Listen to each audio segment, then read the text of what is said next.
तीन चार बहुत अहम खबरें हैं आज। एक तो सऊदी डेलीगेशन पाकिस्तान आया हुआ है, एक मज़ीद डेलीगेशन आज पहुंच गया है और MBS का विज़िट भी बहुत जल्द तवक्को की जा रही है कि वो भी मटीरियलाइज़ होगा। और इन तीनों चारों चीज़ों से जो इम्कान ये ज़ाहिर किया जा रहा है कि पाकिस्तान में 5-7-8 अरब डॉलर सऊदी इन्वेस्टमेंट आ सकती है, रेकोडेक के अंदर आ सकती है। कुछ वो प्रोजेक्ट जो हम निजकारी करने जा रहे हैं उसके अंदर सऊदी सरमाया आ सकता है, रिफाइनरीज़ के अंदर आ सकता है। इसी तरीके से जो हम हाइडल डैम बनाने जा रहे हैं, बड़े जो पन बिजली के मंसूबे हैं जिसमें भाषा डैम है, उसके अंदर सऊदी सरमाया आ सकता है। और there are so many other such projects जिसके अंदर अगर बातचीत हमारी फ्रूटफुल होती है तो उसके नतीजे में चंद 1 अरब डॉलर FDI की शक्ल में पाकिस्तान आएंगे। अभी तक हम सऊदियों से पैसा लेकर स्टेट बैंक में रखते हैं जिसको इस्तेमाल नहीं कर सकते। 5 अरब डॉलर जो अभी रिजर्व में है वो सऊदीज़ मनी है जिसको हम हाथ नहीं लगा सकते, सिर्फ दिखाने के लिए रखा हुआ है। तो ये गुड डेवलपमेंट है जो हमारी एक बायलैटरल लेवल के ऊपर एक दोस्त मुल्क के साथ हो रही है। और इसी तरह की तवक्को की जा रही है कि UAE, कतर और चाइना से भी आइंदा आने वाले महीनों के अंदर ये पेशरफ्त हो सकती है। बहुत सारी चीज़ें जुड़ी हुई हैं इस वक्त IMF के साथ। पाकिस्तानी फाइनेंस मिनिस्टर इस वक्त अमेरिका के अंदर है और IMF के साथ बातचीत जारी है।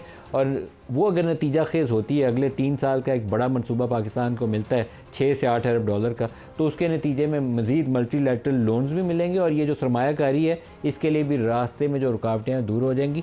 स्टेबिलिटी का इम्कान हो सकता है कि हम साल 2 साल के अंदर एक ऐसी जगह पर पहुंच जाएं जहां सांस लेने की कुछ गुंजाइश पैदा हो जाए। लेकिन ये चीज़ें जुड़ी हुई हैं पाकिस्तान में सियासी इस्तेहकाम के साथ। सियासी इस्तेहकाम तब आएगा कि जो ब्रॉडर डिस्प्यूट है इस वक्त इस्टेब्लिशमेंट वर्सेस PTI, हम इसका कोई हल निकालें। पहले 3-4 साल नून लीग को फिक्स करने पे लगाए थे, अब पिछले 2 साल से हम PTI को फिक्स करने पे लगे हुए हैं। इस चीज़ से, इस खेल से हम बाहर निकलेंगे तो पाकिस्तान को इक्तिसादी मैदान में आगे बढ़ने के लिए खुला मैदान मिलेगा जिसमें हम दौड़ के आगे जा सकते हैं। तब तक नहीं, ये बेयकीनी ख़त्म नहीं करते तब तक आगे नहीं बढ़ सकते। मैं आज प्रोग्राम में अपने इन टॉपिक्स की तरफ आने से पहले एक बीपर करना चाहूँगा, और बहुत अहम बीपर इसलिए है कि पाकिस्तान तहरीक-ए-इंसाफ से बहुत सारे इशूज़ सामने आते हैं, उनकी लीडरशिप बोलती है। लेकिन बुशरा बीबी के हवाले से, बुशरा बीबी की अपनी बहन मरियम भट्टू, उन्होंने आज ट्वीट्स किए हैं और ट्वीट्स करते हुए उन्होंने PTI की लीडरशिप को भी क्वेश्चन किया। नाम लेकर उन्होंने हामिद खान, अली ज़फ़र, खोसा साहब, उनके किरदार के ऊपर क्वेश्चन किया और बीबी अभी तक क्यों अंदर है, उनकी ज़मानत क्यों नहीं हुई और उनके केसेस के ऊपर इल्तवा इतना क्यों जारी है इसके ऊपर, या इमरान खान को अगर -1 करने की बात होती है उसके ऊपर उनका रद्दअमल क्यों सामने आया। तो प्रोग्राम का आगाज़ उन्हीं से करते हैं। मरियम, अस्सलाम वालेकुम। जी वालेकुम सलाम नदीम साहब। मरियम बीबी, आपकी ट्वीट आज थोड़ा सरप्राइज़ हुआ देख के, क्यों इतना सख्त रद्दअमल दिया आपने? नदीम साहब, उस वक्त आपको पता है कल इद्दत केस की हियरिंग थी और जब मैंने ये जो ट्वीट किया तो उसके बाद किया मैंने, क्योंकि जिस तरह से जो दूसरी तरफ के वकील है वो पेश नहीं हो रहे थे और बार बार जो है तारीख पे तारीख दी जा रही है और हम हमें मुकदमे को इतना जो है तूल दिया जा रहा है। आपको पता है कि बिल्कुल बेसलेस केस है। तो उस पर मैं थोड़ी तो नहीं बल्कि मुझे बहुत खफकी थी कि हमारे जो पार्टी के इतने सीनियर लॉयर्स हैं, जो कि ना सिर्फ के लॉयर्स हैं बल्कि दे आर आल्सो पॉलिटिशियंस, उनकी तरफ से कोई इसके ऊपर denial of justice and delayed justice, इसके ऊपर कोई बात ही नहीं की जा रही है। मतलब अब जो मैंने नाम लिए हमारे जो बड़े रिस्पेक्टेड लॉयर्स हैं, हामिद खान साहब हो गए, लतीफ खोसर साहब हो गए, अली ज़फ़र साहब, इनका तो बहुत क्लाउड है with lawyers and all that, लेकिन हम देखते हैं कि जजेस के लेटर्स के बाद भी कोई इतना खास रिएक्शन नहीं आया। हम देखते हैं कि जी हामिद साहब जाके असेंबली में मोहसिन नकवी साहब के साथ कुछ गपियां कर रहे हैं। तो ये चीजें बीइंग अ फैमिली मेंबर मेरे लिए बहुत हर्टफुल है नदीम साहब। अच्छा मरियम बीबी, कुछ ये वक्तन फ़वक्तन तासुर ये आता है कि PTI के अंदर एक डिवाइड मौजूद है। वो डिवाइड मुख्तलिफ शक्लों में हमें नज़र आती है, आपके लोगों के बयानात से भी नज़र आती है, जो उनकी बायलैटरल या पर्सनल लेवल के ऊपर प्राइवेट मीटिंग्स हैं उससे भी नज़र आती है। कितनी ज़्यादा ये डिवाइड एग्जिस्ट करती है? अब देखिए नदीम भाई, मैं तो एज PTI में I am not a politician, I don't hold a position. वो डिवाइड क्यों है आई रियली डोंट नो कि वो डिवाइड है क्या है और उसके क्या रीजंस हैं। मेरे तो जो भी मैं एक्सप्रेस करती हूँ अपने concerns, of course I am a PTI worker, उसके लिहाज से भी कभी ना कभी मैं कंसर्न्स एक्सप्रेस करती हूँ। लेकिन ये जिस मेरी ट्वीट को आपने रेफर किया, that was purely as a family member both of Bushra Bibi and of course Khan Sahab also is my brother in law. तो आप देखें कि वो लोग जेल में हैं, वो लोग सफर कर रहे हैं। कोई भी जेल काटना जो होता है ना नदीम भाई, वो आसान नहीं होता है। तो ये कह दे वो सिर्फ अल्लाह तवक्कल तवक्कल करते हैं दोनों, और इस तरह बहुत सारे। क्या ये भी इमरान कहीं खान कहीं को और बेहतर है। माइनस माइनस करने के लिए, माइनस इमरान खान पीटीआई को चलाने के लिए कुछ लीडरशिप के लेवल के ऊपर कंप्रोमाइज आपको नजर आता है? अब पता नहीं इसको आप कॉम्प्रोमाइज कहेंगे या लैक ऑफ एक्शन कहेंगे। आपको क्योंकि क्या मैं लगता है? कॉम्प्रोमाइज कहूँ तो मुझे लैक ऑफ एक्शन लगता है। मुझे ये लगता है कि अभी जो सीनियर लोग आए हैं वो नए हैं, जो सीनियर पोजीशंस पे हैं वो नए हैं पार्टी में। उनका may be sort of that connect with the workers नहीं है। शायद वो वर्कर्स को रीड नहीं कर पा रहे कि the workers are very upset, the workers are ready for a call, the workers are ready to go out for Khan Sahab. And I think कि वो जो एक डिस्कनेक्ट है, may be it is because of that. Abbas लोगों का ख्याल ये है कि कुछ लोग एस्पायर कर रहे हैं कि इमरान खान तो अंदर है, मौका मिला हुआ है, लाइमलाइट मिली हुई है, तो की पोजीशंस को होल्ड करने के लिए पार्टी के अंदर इससे बेहतर अपॉर्चुनिटी नहीं होगी। आपको भी कभी ऐसा एहसास हुआ है? देखिए, वन डे और दी अदर खान साहब हैज टू एंड इंशाल्लाह विल कम आउट। तो अगर किसी को भी ये कोई खाम ख्याली है कि वो कोई पोजीशन किसी लॉन्ग टर्म में होल्ड कर सकते हैं, तो वो बिल्कुल ऐसा पॉसिबल ही नहीं है। और मेरा नहीं ख्याल कि कोई भी इसी खुशफहमी में लेके तो अपनी पोजीशन रख सकते हैं। Workers are watching, everybody is watching them. तो कुछ एक दो महीने अगर कोई काम अपना चला भी लेगा तो लॉन्ग टर्म में तो वो बहुत ही बैड स्ट्रेटेजी होगी on their part if they think so. अच्छा, एक पीटीआई के लेवल के ऊपर एक और तनकीद है और मेरे ख्याल में बहुत जायज़ है। शायद मैं एज ए जर्नलिस्ट ज़्यादा दफ़ा यहाँ बैठ के जिक्र करता हूँ कि डॉक्टर यास्मीन है, आलिया हमज़ा हैं, वो सनम है शायद उस लड़की का नाम, इस तरह की और ख़वातीन जो पीटीआई वर्कर्स जेलों में बंद हैं, उनकी रिहाई के लिए आपकी पार्टी को कोशिश करनी चाहिए, बल्कि रियासत को भी उनको माफ़ करके आगे बढ़ जाने की पॉलिसी अपनानी चाहिए। आपकी पार्टी की लीडिंग फिगर से मुझे उनके नाम या उस हवाले से बयानात या प्रोटेस्ट बहुत कम नज़र आते हैं। इसकी क्या वजह? कि in reference with these ladies या यस, जनरली जो इन खवातीन के हवाले वर्कर्स से। हैं। यस। मैं बिल्कुल one of the reason is, जब मैं आपसे रोती हूँ कि भी आप उन लोगों को भूल के कैसे वो लोग सफर कर रहे हैं लेकिन इतने क्यों महीनों क्यों से इसकी वजह जेल क्या में। है? क्यों नहीं जिक्र किया जाता उनका? आप देखिए नदीम भाई, अगर मैं कोई पॉलिटिकल उसमें होती और मैं करती तो मैं आपको ज्यादा बता सकती थी क्यों नहीं किया जाता। लेकिन मैं भी तो यही कह रही हूँ कि क्यों नहीं कर रहे।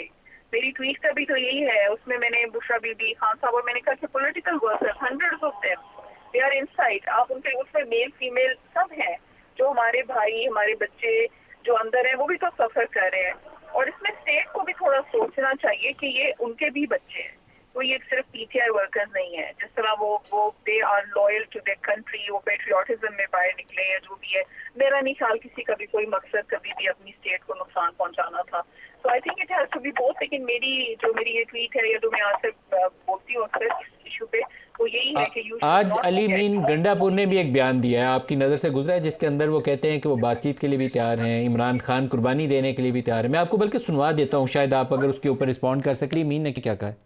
इमरान खान साहब ने बारहा कहा कि मैं बातचीत करने को तैयार हूं पाकिस्तान के लिए। उन्होंने ये भी कहा अगर मेरी वजह से पाकिस्तान की तरक्की होती है मेरे हटने से, तो मैं हटने को भी तैयार हूं। इमरान खान की जो रिहाई की बात है, हम उसके लिए पूरी कोशिश कर भी रहे हैं, हम करेंगे भी सही। सारे जेली केसेस हैं, एक्सपोज हो रहा है ये निजाम। आप इस पर रिस्पॉन्ड करेंगे? नदीम भाई, जहाँ तक खान साहब को मैं पर्सनली जानती हूँ, तो उनकी अपनी सेल्फ कभी भी इम्पोर्टेंट नहीं होती है। कि वो अपने कोई पोजीशन के लिए और पावर के लिए उन्होंने कोई स्ट्रगल किया, वो इसलिए स्ट्रगल कर ही नहीं रहे हैं। तो अगर अमीन साहब की कोई बात हुई है खान साहब से इस टॉपिक पे डायरेक्टली, तो वो बेहतर जानते होंगे। लेकिन मुझे ये पता है कि जाहिर बात है खान साहब को सबसे ज्यादा आगे इंटरेस्ट तो पाकिस्तान का है और हमेशा रहेगा, और लोगों का है। आपको पता है, जहाँ तक मुझे फैमिली जब जाती मिलने, तो मुझे यही पता है कि खान साहब ये पूछते हैं कि वो जो औरतें अंदर हैं उनका क्या बना, वो जो पॉलिटिकल प्रिजनर्स हैं उनका क्या बना। उनको अपने से ज्यादा उनका ख्याल रहता है। तो अगर उन्होंने अली अमीन साहब को कुछ ऐसा कहा है तो मुझे इसका इल्म नहीं है। अली अमीन साहब से मेरी इस बारे में कोई बात नहीं। अच्छा, एक लास्ट क्वेश्चन आपसे पूछ लूँ। बुशरा बीबी की तरफ से 2-3 मौके के ऊपर जिक्र आया। पहले उन्होंने कहा कि उनको खाने में जहर दिया गया, हनी के अंदर, शहद के अंदर मिला के दिया गया। फिर उन्होंने कहा कि हार्पिक उनके खाने के अंदर उसके ड्रॉप्स मिलाए गए। रियलिटी क्या है? क्योंकि अभी तक इसकी हमें दूसरी तरफ से तस्दीक नहीं हुई। रियलिटी ये है नदीम भाई कि 2 महीने हो गए हम कह रहे हैं कि उनके टेस्ट कराएं, उनको प्राइवेट डॉक्टर से दिखाया, लेकिन वो 2 महीने के बाद, अब 2 महीने के बाद भी टेस्ट कराने की, जो कि राइट काइंड ऑफ टेस्ट है टू डायग्नोज कि उनको क्या दिया गया है, 2 महीने के बाद भी उन टेस्ट को अलाउ नहीं किया जा रहा। If there was nothing to hide they would have allowed for the test. वो अभी उन्होंने अलाउ नहीं किया है। अब ये बुशरा बीबी को डेफिनेटली खाने में, जब वो अरेस्ट हुई थी, बिल्कुल इस पर मैंने डिटेल ट्वीट भी किए, बात भी की। उनको डेफिनेटली खाने में कुछ दिया गया, उसके बाद भी कई दफा दिया गया, और मैंने ये बताया कि how we identified that it was HCl based poisoning, जो कि हार्पिक में भी होता है और वो आम डिटर्जेंट्स में होता है, और उसके अगर आप ड्रॉप्स शामिल करके खाने में दें तो आपको ऐसा लगेगा खाना स्पाइसी है, you would not be able to identify. लेकिन इनिशियली उनकी तबीयत बहुत खराब रही, इन्होंने 10-15 दिन किसी डॉक्टर को भी नहीं दिखाया, डिस्पाइट द फैक्ट कि उन्होंने वो इनसे रिक्वेस्ट भी करती रही।